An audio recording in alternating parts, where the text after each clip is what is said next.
Di tengah kekayaan alam melimpah di bumi Nusantara, tercatat masih ada 21.000 desa yang masuk dalam kategori tertinggal dan sangat tertinggal di seluruh Indonesia. Salah satunya Desa Telaga Wangi, Kecamatan Pakenjeng, Kabupaten Garut yang kami singgahi kali ini.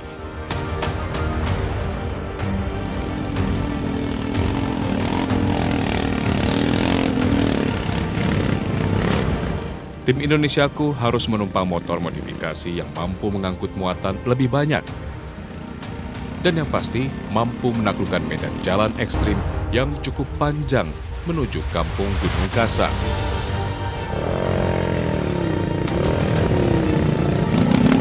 Jalanan tanah licin selebar 1 meter menjadi lintasan kami.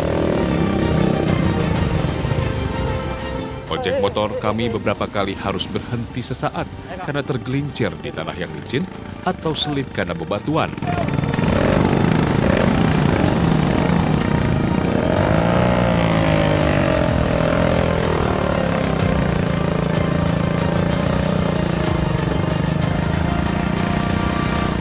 Tersisa 120 desa tertinggal di Jawa Barat. Kita di salah satunya, dan kendala utama mereka adalah infrastruktur jalan. Jadi pemirsa bisa bayangkan, saya lewat baru 1 kali, sedangkan warga akan melewati jalan ini setiap hari. Ayo, Kang, bisa? Mas, licin.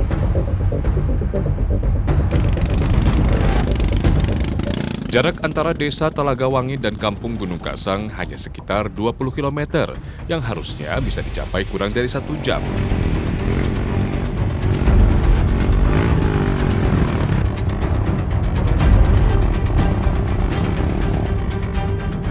Tapi, buruknya akses jalan membuat kami butuh waktu 3 kali lipat lebih lama.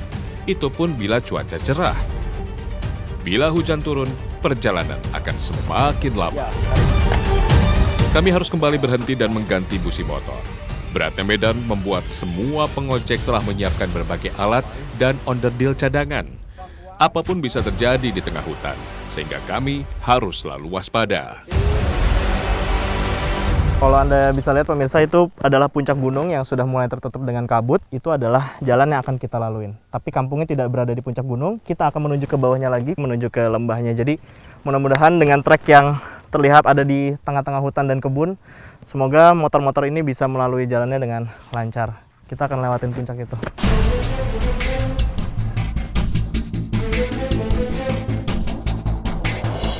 Sekian lama berjalan, ternyata belum setengah perjalanan kami lalui. Masih ada beberapa bukit lagi yang harus kami lalui.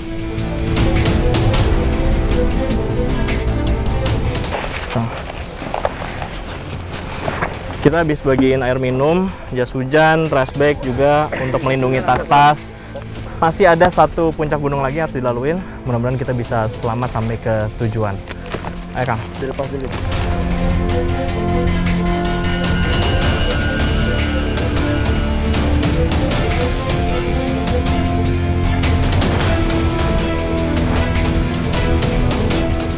Kami kembali melaju hingga sampai di ketinggian 1.100 meter di atas permukaan laut.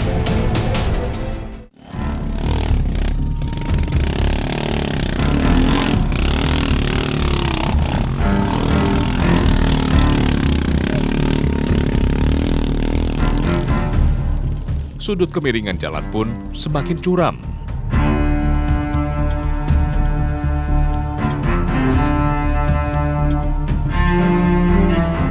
Kondisi jalan semakin menantang. Di sejumlah titik, jurang yang sangat dalam menganga di kiri dan kanan jalan.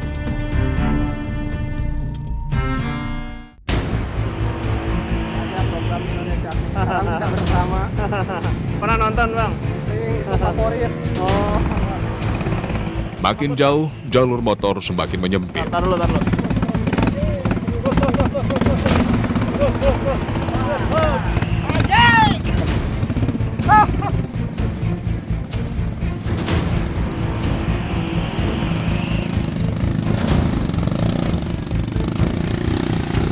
Jalanan tertutup tanah dan batu.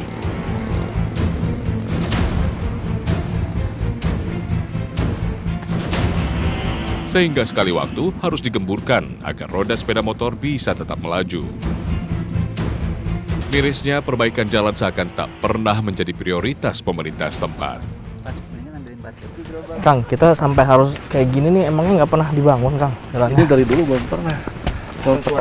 Petani aja yang suka buka jalan ini. Jadi warga yang bahkan Ya, bikin warga. jalan buat motor ini. Iya. Oh, pernah nggak sih ada pengajuan-pengajuan gitu kayak ke pemerintah desa, kecamatan? Gitu. Kalau kita sambil ke kota kan diliatin itu diterangin masa jalannya seperti gimana, diajuin pernah. Gitu. Jadi mereka tahu ya bahwa kondisinya seperti ini. Iya. Tahu. Dana desa iya, karena kita punya dana desa, walaupun sekarang terkendala. Tapi karena keterbatasan dana desa, di mana pembangunan itu tidak saja arah ke sana, tapi ada pembangunan ke kampung-kampung yang lain. Jadi akan lambat apabila akses ke sana ingin normal sebagaimana biasanya. Jadi harus turun tangan untuk dari program tingkat kabupaten, provinsi bahkan sampai pusat.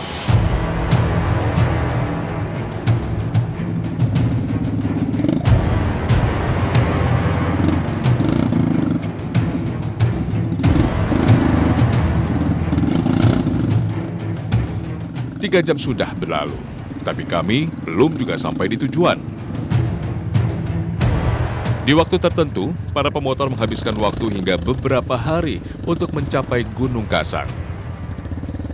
Pilihan kedua adalah meninggalkan sepeda motor dan melanjutkan perjalanan dengan berjalan kaki. Kami memutuskan untuk beristirahat sejenak setelah lelah menempuh perjalanan di tengah kondisi jalan yang sangat buruk. Bekal makan siang sudah kami siapkan. Cairan pembersih tangan tak lupa kami gunakan. Ini Kang. Ini Kang. Ada daging bajing. Ini udah. Siapa lagi belum? Jadi kita biasanya istirahat dulu, bawa bekal pasti karena bisa jadi sehari semalam atau bahkan ada beberapa pengemudi motor yang bilang kalau mereka bahkan pernah nginep-nginep di perjalanan ini gitu. Jadi untuk jaga-jaga kita akan makan siang di tengah jalan, setelah itu baru lanjut ke kampung.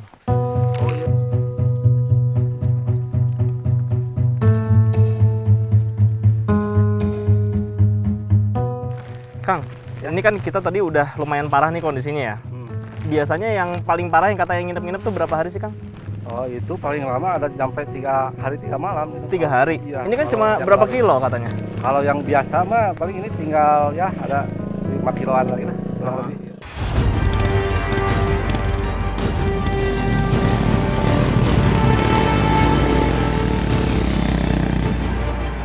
Medan yang sangat sulit membuat tarif ojek mencapai Rp350.000 sekali jalan.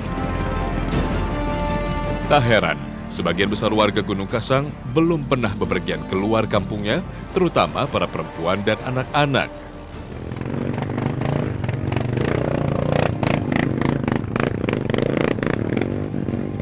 Tanjakannya curam banget pemirsa, jadi kita ke atas, semua penumpangnya harus turun untuk bisa bantu dorong motornya ke atas.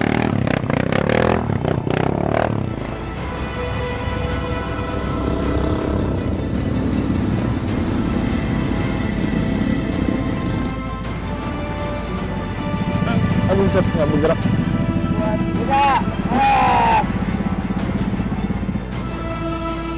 Bila malam telah datang, tantangan berpapasan dengan hewan liar juga harus dihadapi karena jalur menuju kampung Gunung Kasang adalah habitat macan dahan, babi hutan, lutung, oa Jawa, dan siamang.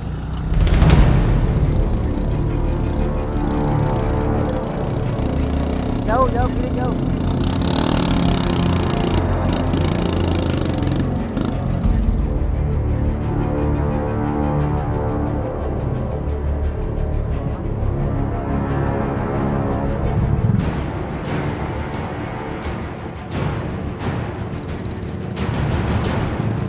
Akhirnya, setelah setengah hari menempuh perjalanan, kami sampai juga di lokasi tujuan.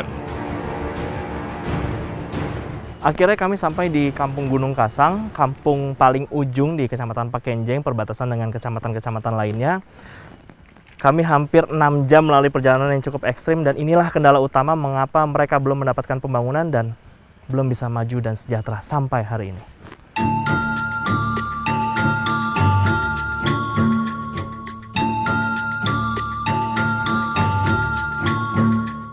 Kampung Gunung Kasang terbilang sangat luas, namun penduduknya hanya 25 kepala keluarga.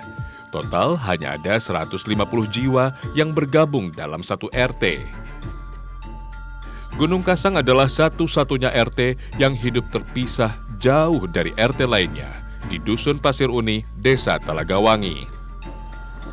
Di balik buruknya akses jalan, kampung ini menyimpan potensi kekayaan perkebunan kopi yang harusnya bisa menjanjikan kesejahteraan. Hampir semua warga Gunung Kasang memiliki kebun kopi. Hari ini, saya bersama Fatmawati, Wiwi, dan Ros bersiap memanen buah kopi yang telah matang. Di kebun ini ada 300-an pohon kopi yang buahnya matang bergantian. Wiwi yang harus membawa ketiga orang anaknya yang masih kecil ke kebun membuat ia tak bisa bekerja maksimal. Padahal inilah satu-satunya sumber penghasilannya.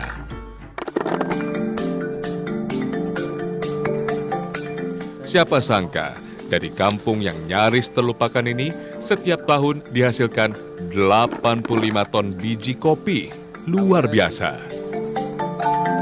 Sayangnya, per kilogram biji kopi hanya dihargai Rp18.000.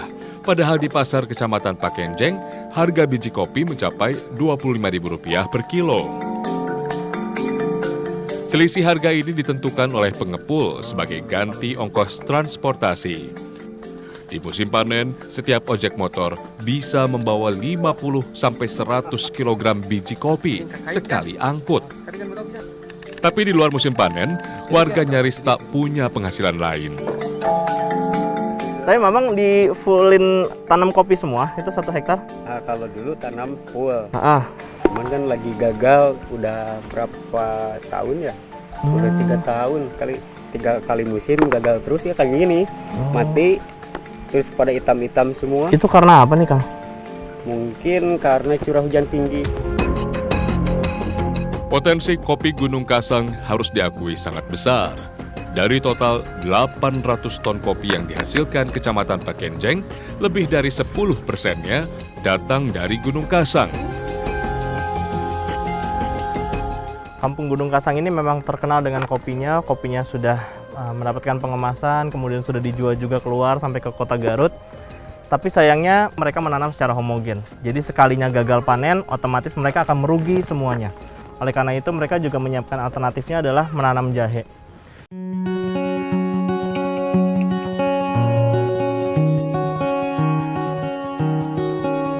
Setahun terakhir, warga mulai menanam jahe sebagai alternatif penghasilan. Jahe dipilih karena harganya cukup stabil. Apalagi sepanjang pandemi COVID-19, harga jahe melambung tinggi. Tapi jangan dulu bermimpi, jahe mampu mengubah nasib warga Gunung Kasang. Jahe apa? Merah apa putih? Jahe dari kampung ini hanya dihargai Rp5.000 per kilo. Lagi-lagi, buruknya akses jalan yang jadi penyebabnya.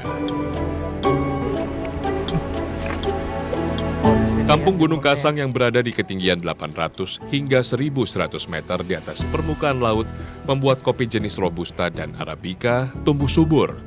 Namun, fakta yang ada, kampung ini jauh dari perhatian, bahkan nyaris terlupa. Oh.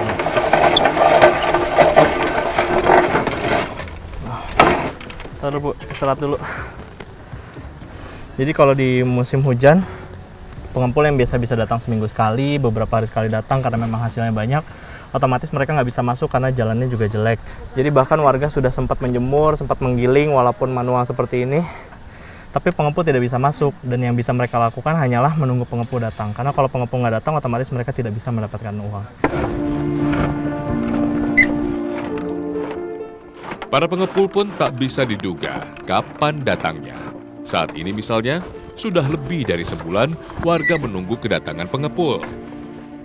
Bahkan beberapa kali pengepul tak juga datang lebih dari 3 bulan. Hampir semua enggan datang saat musim hujan. Yang hitam?